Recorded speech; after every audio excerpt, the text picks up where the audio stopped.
नमस्कार। हम RBSC syllabus कक्षा 6 की विज्ञान की बुक पढ़ रहे हैं और आज का हमारा अध्याय है 7 कोशिका।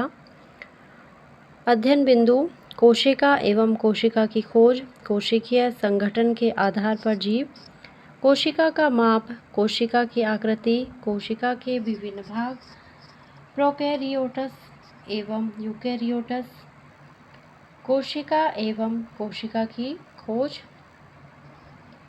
आप सभी ने मकान को बनते हुए देखा होगा। इसे बनाने के लिए बहुत सी ईंटों की आवश्यकता होती है। इन ईंटों के आपस में जुड़ने से मकान का निर्माण होता है।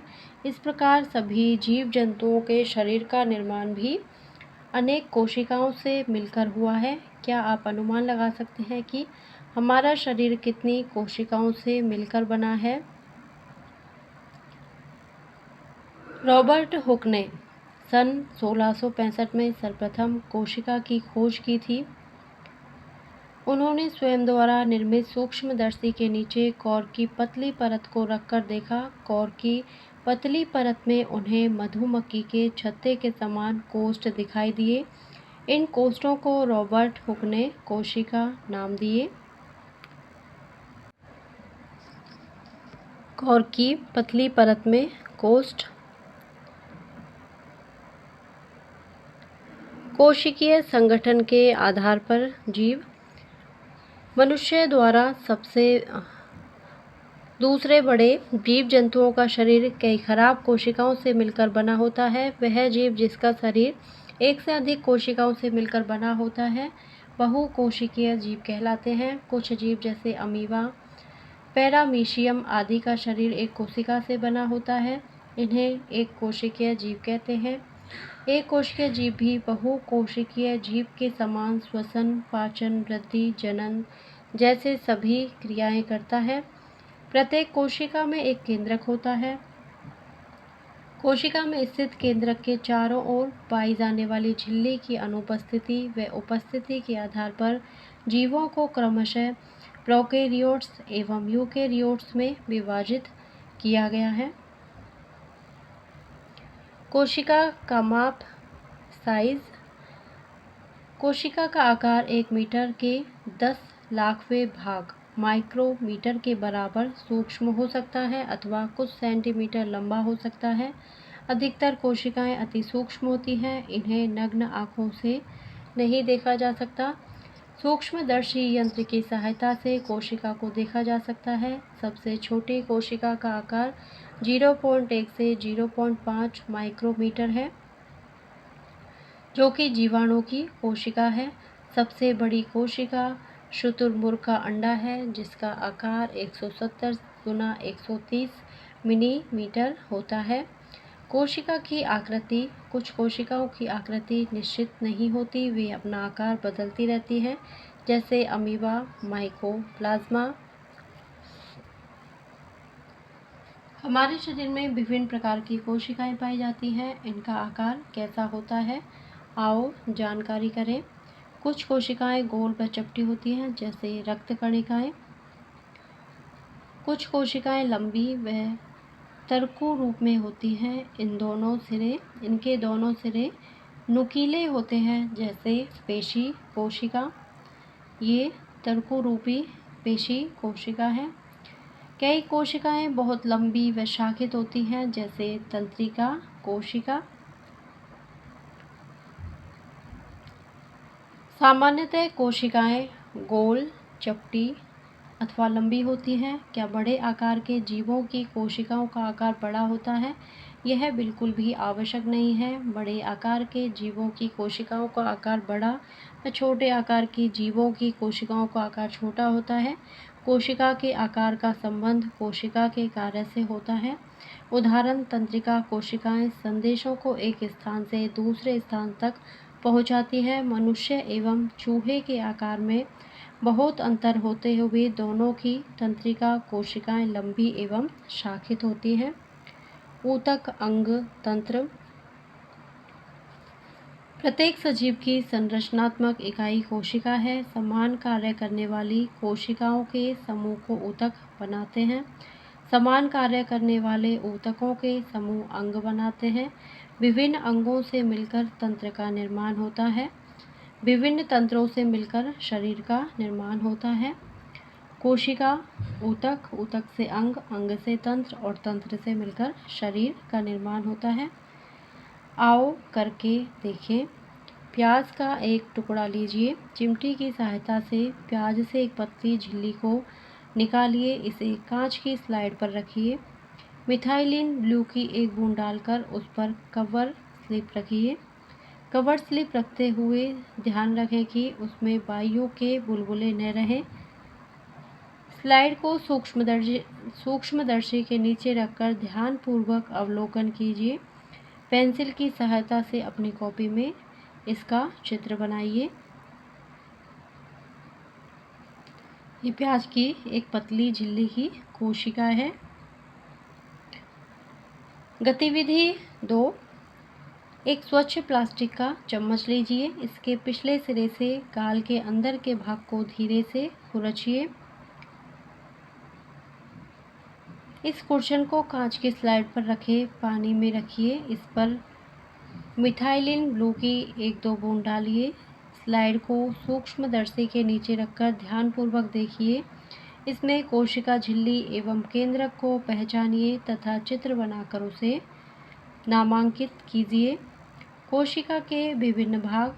कोशिका के मुख्यतः 3 भाग होते हैं: कोशिका झिल्ली, कोशिका द्रव्य एवं केंद्रक।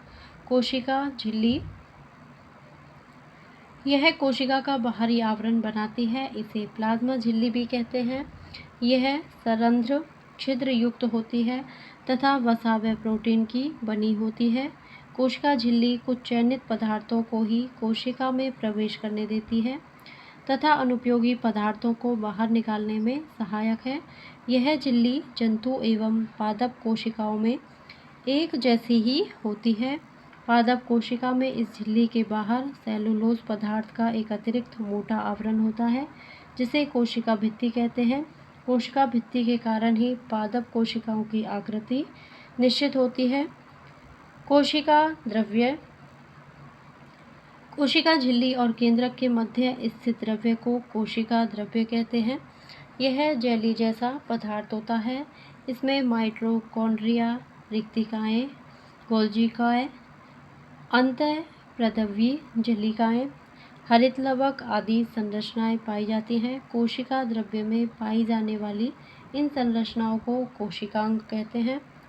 केंद्रक यह सामान्यतः गोलाकार होता है। जंतु कोशिका में केंद्रक लगभग मध्य में पाया जाता है, जबकि पादप कोशिका में बड़ी रिक्तिकाओं के कारण केंद्रक मध्य में नहीं रहकर एक तरफ होता है।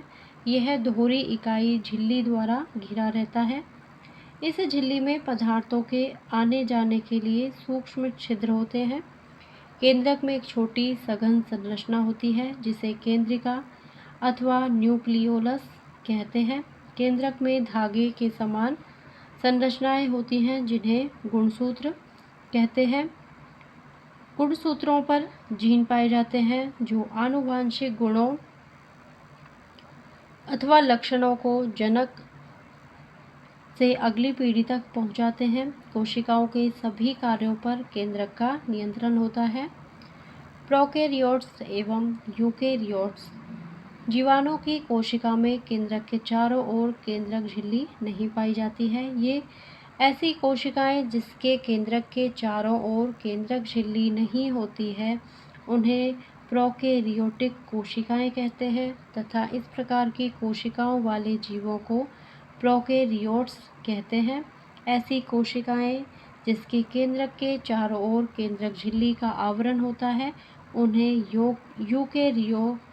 यूकैरियोटिक कोशिकाएं कहते हैं तथा इस प्रकार की कोशिकाओं वाले जीवों को यूकैरियोट्स कहते हैं। कोशिकांग। कोशिका द्रव्य में पाए जाने वाले मुख्य कोशिकांगों का विवरण निम्नानुसार है। लाइसोसोम। इनमें बहुत शक्तिशाली पाचक एंजाइम होते हैं। जब कोशिका क्षतिग्रस्त या मृत हो जाती है तो लाइसोसोम फट जाते हैं और पाचक एंजाइम अपनी ही कोशिका को पचा देते हैं, इसलिए इसे कोशिका की आत्मघाती थैली भी कहा जाता है। गोल्गी कॉय ये झिल्ली युक्त पट्टिकाएं होती हैं जो एक के ऊपर एक व्यवस्थित रहती हैं। इसका विवरण सबसे पहले कैमिलो गोल्गी नामक वैज्ञानिक ने दिया था। अंतःप्रद्रवी जलिका में संश्लेषित पदार्थ गोल्गी उपकरण में बंद किए जाते हैं तथा उन्हें कोशिका के अंदर तथा बाहर विभिन्न क्षेत्रों में भेज दिए जाते हैं। माइटोकॉन्ड्रिया यह दोहरी इकाई झिल्ली से ढकी आकृति है। इसकी भीतरी भित्ति बहुत वलित होती है। इसके वलितों को क्रिस्टी कहते हैं। माइटोकॉन्ड्रिया में जैविक ऊर्जा एटीपी का निर्माण होता है। इस कारण इसे कोशिका का शक्तिगृह कहते हैं। अंतःप्रद्रवी जालिका यह कोशिका द्रव्य में नलिकाओं के जाल के रूप में दिखाई देने वाली संरचना है। ये दो प्रकार की होती हैं, खुरदरी अंतःप्रद्रवी जलिका एवं चिकनी अंतःप्रद्रवी जलिका।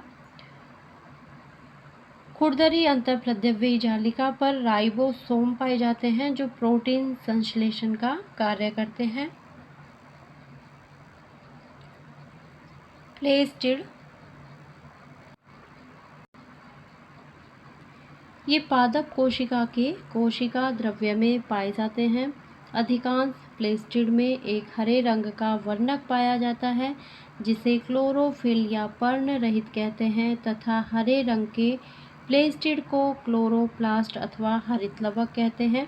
इनके कारण पत्तियों का रंग हरा हो जाता है जिससे पेड़ पौधे प्रकाश संश्लेषण की क्रिया द्वारा भोजन बनाते हैं। प्रकाश संश्लेषण हेतु क्लोरोफिल वर्णक अत्यंत आवश्यक है। रिक्तिका पादप कोशिकाओं में बड़ी एवं जंतु कोशिकाओं में छोटी छोटी रिक्तिकाएं पाई जाती हैं। चित्र को देखिए एवं निम्नलिखित सारणी में सही विकल्प पर सही का निशान लगाइए। कोशिका के भाग,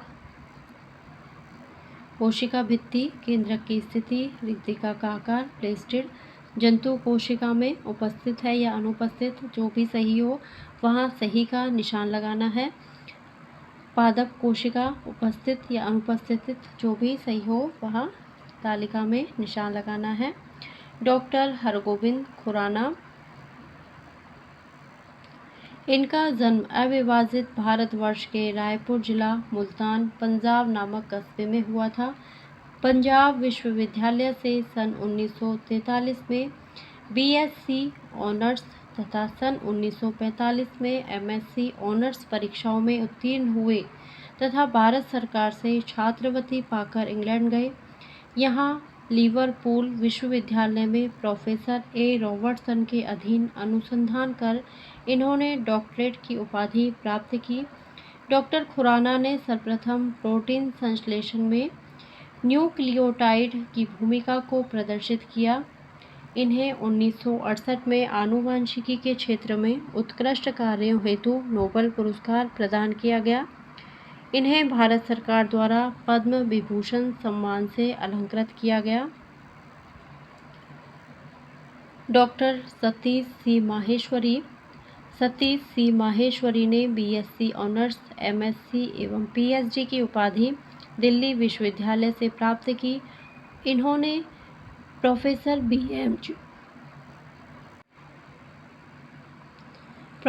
बीएम जोहरी के मार्गदर्शन में डकवीड लीमनेसी फैमिली का सबसे छोटा पुष्पी पादप की एम्ब्रियोलॉजी पर अनुसंधान कार्य किया।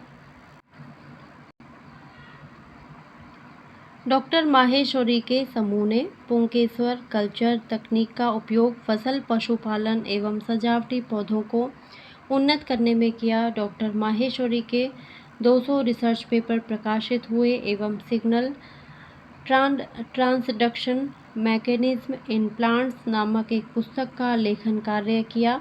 इन्हें इनके उत्कृष्ट कार्यों के लिए भटनागर पुरस्कार, J C Bose gold medal, Birbal Sahni gold medal एवं गोयल फाउंडेशन अवार्ड भी प्रदान किया गया। आपने क्या सीखा?